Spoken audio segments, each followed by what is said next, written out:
Mira esas flores blancas, elegantes y limpias que tanto te enamoraron cuando trajiste tu lirio de la paz a casa. Y ahora mira lo que tienes enfrente, una planta con las hojas verdes y sanas, pero que lleva semanas, meses, quizá años, sin sacar una sola de esas flores. O que como mucho, asoma una espata pálida y pequeña que se pone verde y se marchita antes de tiempo. Si esto te suena familiar, quiero que sepas algo antes de seguir. Tu lirio de la paz no está enfermo, no se está muriendo y tampoco es una planta difícil ni caprichosa. Lo que le falta es un nutriente muy concreto, y ese nutriente lo tienes probablemente en la cocina ahora mismo, a punto de tirarlo a la basura sin saber lo que vale. Hoy te voy a enseñar un truco muy sencillo, que consiste en colocar un ingrediente de cocina directamente debajo de tu lirio de la paz, enterrado en el sustrato, y dejar que la propia tierra haga el trabajo lento de ir liberando los nutrientes cada vez que riegas. No hace falta comprar fertilizantes caros, no hace falta mezclar nada complicado y no hace falta tener ninguna experiencia previa en jardinería. Solo hace falta un poco de paciencia y seguir el proceso tal como te lo voy a mostrar, paso a paso, hasta el final. Se suele decir que, en cuestión de semanas, la planta empieza a cambiar. Las hojas se ponen más oscuras y brillantes, aparecen brotes nuevos desde la base y esas flores blancas que tanto nos gustan empiezan a salir una detrás de otra. Pero antes de llegar al truco, quiero explicarte por qué pasa esto, por qué tu lirio de la paz da tantas hojas y ninguna flor. Porque entender la causa es justo lo que te va a permitir cuidarlo bien de aquí en adelante, y no solo de forma pasajera. Empecemos por algo que casi nunca se menciona. El lirio de la paz no nació para vivir en el salón de una casa. Su origen está en las selvas tropicales de América Central y del Sur, donde crece a la sombra de árboles enormes, con una humedad altísima y un suelo suelto lleno de materia orgánica en descomposición. Esa es la clave para entender todo lo que le ocurre cuando lo metemos en una maceta. En su ambiente natural, a esta planta nunca le falta alimento, porque toda esa hojarasca que se pudre a su alrededor le va entregando nutrientes de forma lenta y constante, día tras día. En cambio, dentro de una maceta de plástico con tierra genérica de vivero, esos nutrientes se agotan rápido, sobre todo dos que son justamente los que la planta necesita para florecer. Y cuando se agotan, por muy sana que se vea, deja de gastar energía en flores. Y presta muchísima atención a lo que viene, porque aquí está la raíz de todo el problema, eso que probablemente llevas haciendo mal sin tener ni idea. No es culpa tuya, es que nadie te lo explicó. Esos dos nutrientes son el potasio y el fósforo.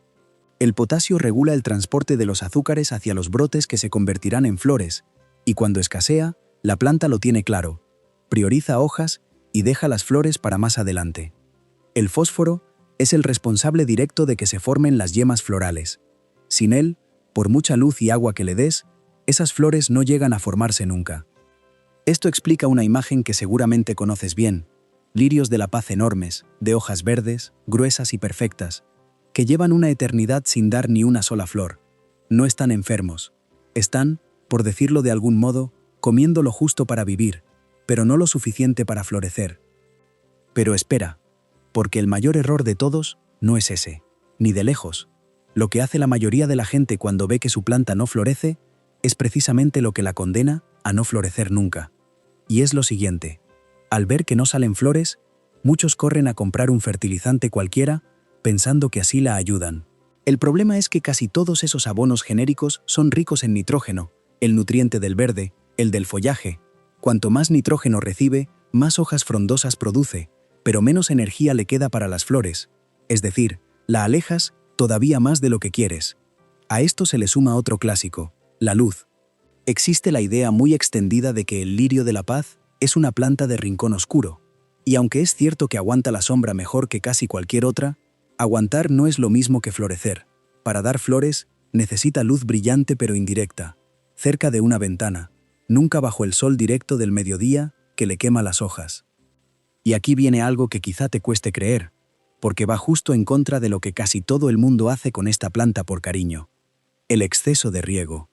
El lirio de la paz tiene fama de sediento porque, cuando le falta agua, deja caer las hojas de forma dramática, como si se estuviera desmayando. Y la gente, asustada, lo riega y lo riega. El problema es que el encharcamiento constante compacta el sustrato, Deja sin aire a las raíces y termina pudriéndolas en silencio. Muchas plantas que parecen morir de sed, en realidad se están ahogando. También influye la humedad del aire. Recuerda que viene de la selva, donde supera con frecuencia el 70%, muy distinto al aire seco de una casa con calefacción o aire acondicionado. En un ambiente demasiado seco, la planta se estresa y frena la floración, aunque todo lo demás esté bien. Y con el frío pasa algo parecido. Por debajo de cierta temperatura, entra en pausa y deja de producir flores hasta que mejora. Y ahora que ya entiendes el porqué, llega el momento que llevas esperando desde el principio, el ingrediente que puede cambiarlo todo, y que probablemente ibas a tirar hoy mismo a la basura. Es la cáscara de plátano. Ya sé lo que estás pensando, que esto lo has oído 1000 veces, pero quiero que prestes atención a la forma en que la vamos a usar, porque no tiene nada que ver con la típica agua de plátano que se rocía por encima.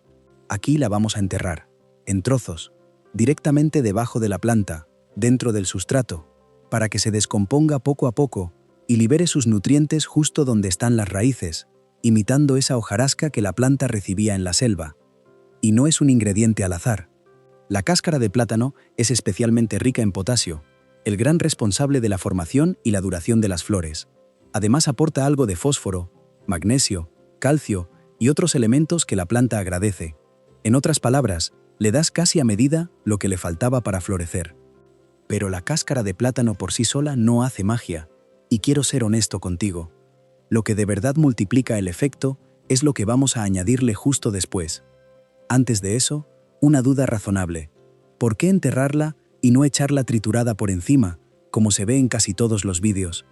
Porque en la superficie se seca enseguida, atrae moscas de la fruta y libera los nutrientes muy despacio, al faltarle el contacto con la humedad y con los microorganismos del sustrato. Enterrada cerca de las raíces, se descompone justo donde la planta puede aprovecharla, sin malos olores y con un efecto mucho más claro. El segundo ingrediente es la cáscara de patata. Aporta hierro, potasio y magnesio, 3 minerales clave para la fotosíntesis, y por tanto, para que la planta tenga energía suficiente para invertir en flores en lugar de gastarla solo en hojas. Combinar plátano y patata debajo del lirio de la paz es como ofrecerle una comida completa, lenta y natural, muy parecida a la de su selva de origen. Y todavía hay un tercer ingrediente, opcional, pero muy potente, que casi nadie relaciona con esas flores blancas y que puede marcar la diferencia si tu planta viene débil. Es la cáscara de huevo, bien lavada y triturada en trozos muy pequeños. Su gran aporte es el calcio, que no forma la flor directamente, pero fortalece las paredes de las células, hace a la planta más resistente a hongos y plagas como la cochinilla, y ayuda a que las flores duren más antes de marchitarse. No es obligatoria, pero si tu planta ha tenido problemas de plagas o de hojas débiles, vale la pena sumarla.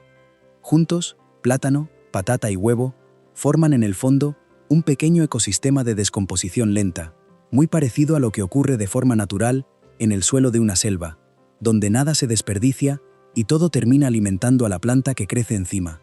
Y lo mejor es que lo estás haciendo con lo que ibas a tirar.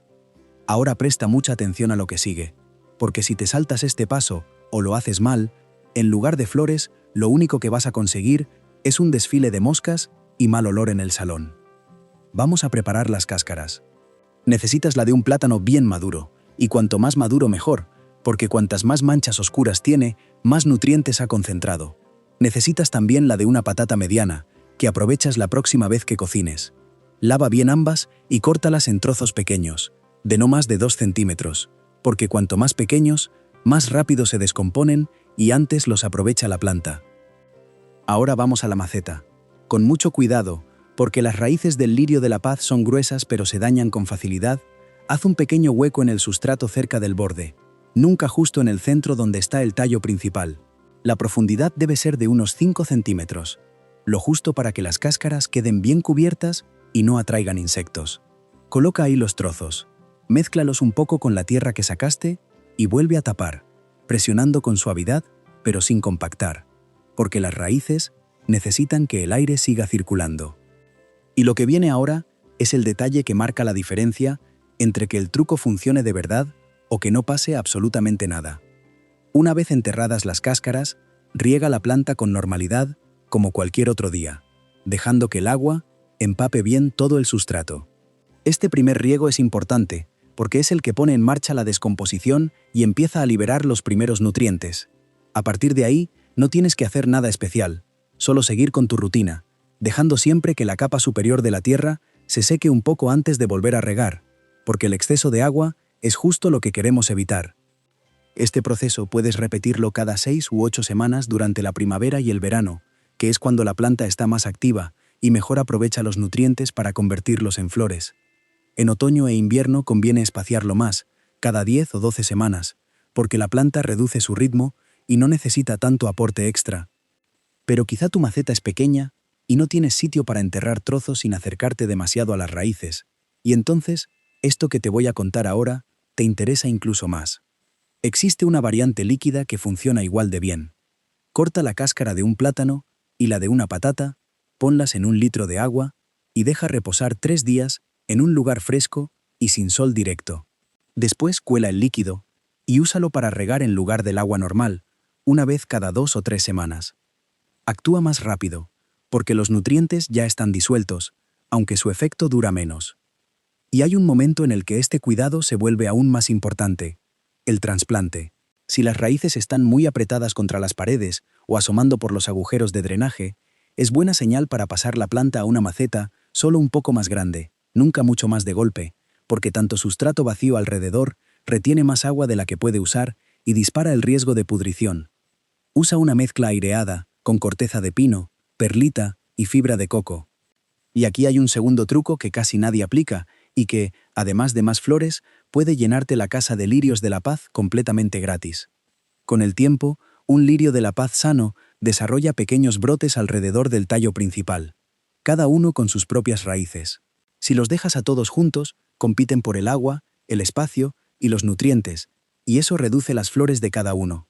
Por eso, cuando toque trasplantar, cada 2 o 3 años, saca la planta entera y fíjate en la base.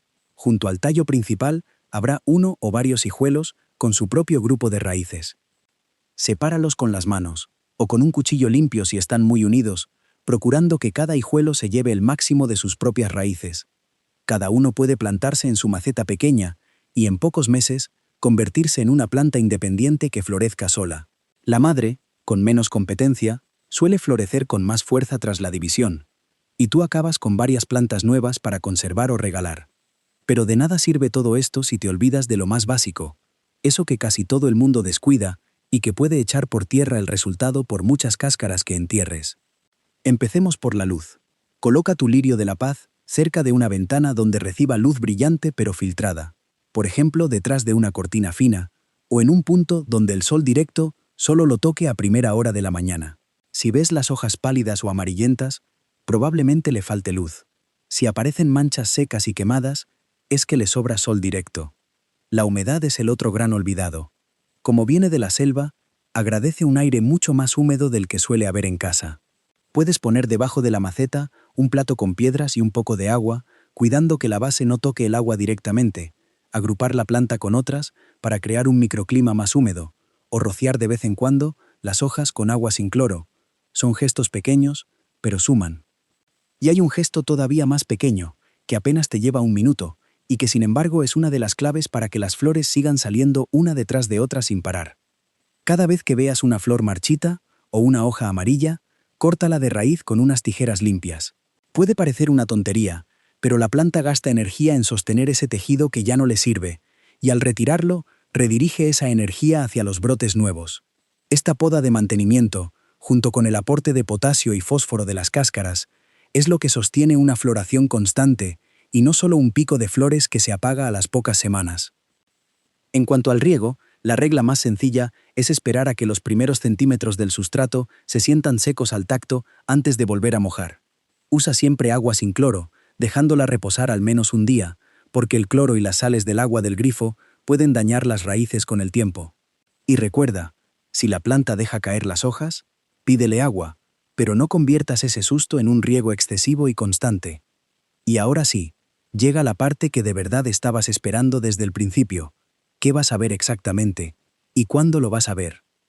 Si sigues el proceso con constancia, en las 2 o 3 primeras semanas notarás que las hojas se ven más oscuras, más firmes y con un brillo distinto, señal de que la planta ya está recibiendo y aprovechando los nutrientes que enterraste. Alrededor de la cuarta o quinta semana, deberían empezar a asomar los primeros brotes nuevos desde la base, pequeños tallos que con el tiempo se convertirán en hojas, o si todo va bien, en nuevas flores. Y suele ser hacia la sexta u octava semana cuando aparece la primera flor blanca nueva. A partir de ahí, si mantienes el ritmo de las cáscaras y las condiciones de luz, humedad y riego, la planta puede seguir floreciendo de forma casi continua durante meses. Eso sí, cada lirio de la paz y cada hogar son distintos, así que no te desanimes si tu proceso va algo más lento o más rápido. Lo importante es la constancia. Pero antes de terminar, quiero enseñarte una última señal que debes aprender a leer, porque te dirá de un vistazo si vas por buen camino o si algo está fallando. Fíjate en los tallos de las hojas más jóvenes. Si se ven firmes, gruesos y erguidos, es buena señal de que la planta tiene energía de sobra. Fíjate también en las espatas, esas flores blancas. Cuando la planta está bien nutrida, se ven brillantes, casi como enceradas, y duran mucho más antes de decolorarse. Si en cambio las flores nuevas salen pequeñas, pálidas, o se marchitan en pocos días, revisa si estás regando de más, si le falta luz, o si ya pasó demasiado tiempo desde la última vez que enterraste las cáscaras, y ajusta según lo que veas. Porque al final, cada planta y cada casa son distintas, y aprender a mirar a tu lirio de la paz es la mejor herramienta que tienes. Con esa combinación de nutrientes, luz, humedad y paciencia, muchas personas que antes solo veían hojas, terminan con una planta que florece casi todo el año, con esas flores blancas convertidas en una presencia constante en casa. Un pequeño recordatorio de que la naturaleza responde con generosidad cuando le damos, por fin, lo que de verdad necesita.